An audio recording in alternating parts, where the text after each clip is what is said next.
अच्छा, अब types of probability sampling, इसकी प्रोबेबिलिटी सैम्पलिंग के जो टाइप्स हैं, उसको टाइप है वो है simple random sampling.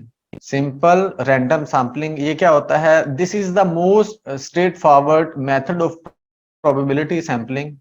It is one of the best probability sampling technique that helps in saving time and resources.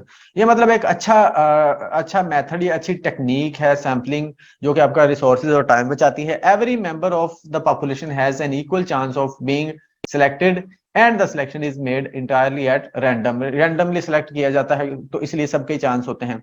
For example, if a researcher wanted to study the opinions of university students, they could, अगर वो university students के opinion देखना चाहता है, they could select names from a hat or use a random number generator to choose students from a list of all enrolled students। अब उसके पास एक list पड़ी है जो कि ये तमाम स्टूडेंट्स यहाँ पर इनरोल्ड हैं, यहाँ पर एडमिटेड हैं, दाखिल हैं, तो इनमें से आप किसी को भी आप सेलेक्ट कर लो, किसी पर भी हाथ रखो, या कोई कहते हैं किसी भी तरीके से आप नंबर जनरेट करवा लो कि कौन से स्टूडेंट्स आपने लेने हैं, उठाने हैं। ठीक है, तो ये इसको बोलते हैं। इसकी एग्जांपल मैंने दी है यहाँ नीचे आपको, मतलब दिखाने की कोशिश की है एक पिक्चर के फॉर्म में, इसको भी आप देख सकते हैं। यानी कि ये आपके पास जो इस साइड पे हमारे पास है, लेफ्ट साइड पे, ये सारी हमारे पास पॉपुलेशन थी। अब हमने अपनी मर्जी से उठा लिया, यहाँ से 2 नंबर उठा लिया, 6 नंबर उठा लिया, 9, फिर 10 भी उठा लिया, फिर 11, फिर 14, ये इन सबको उठा लिया, ये हमारे पास सैंपल बन गया।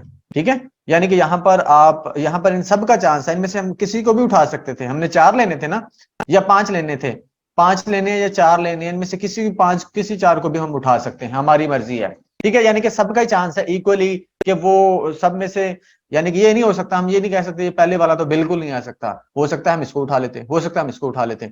तो ये सिंपल रैंडम सैंपलिंग है। इसमें मतलब कि ये मोस्ट आप कह सकते हैं कि इफेक्टिव मेथड या मोस्ट यूजेबल मेथड जो ज्यादा यूज होता है।